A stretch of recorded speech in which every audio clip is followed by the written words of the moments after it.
This is the second half of the pre-calculus notes for lines in the plane. So on this problem it says two distinct non-vertical lines are parallel if and only if their slopes are equal.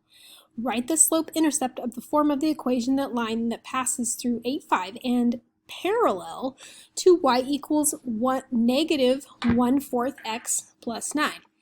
So if it's parallel, it's going to have the same slope. So we're just going to fill in the negative 1/4 right here into our equation of the line, but we need it to pass through this point. So I'm going to plug the 8 in for x right here, the 5 in for y right here, and simplify.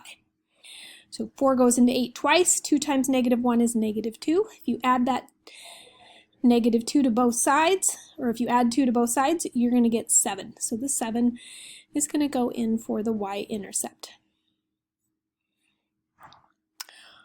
What if the lines are perpendicular? If they're perpendicular, two non-vertical lines are going to be perpendicular if and only if their slopes are negative reciprocals, or you could say opposite reciprocals. Some kids say flipped. All right, so we're going to write the slope-intercept form of the equation line that passes through 12, negative 5, and is perpendicular to y equals 6x plus 5.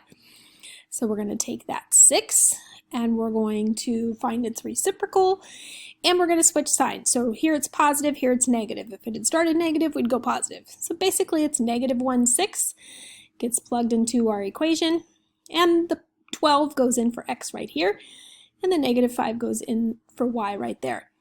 6 goes into 12 twice. 2 times negative 1 is negative 2.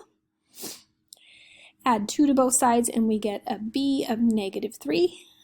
So the slope is negative 1/6. The y-intercept is negative 3.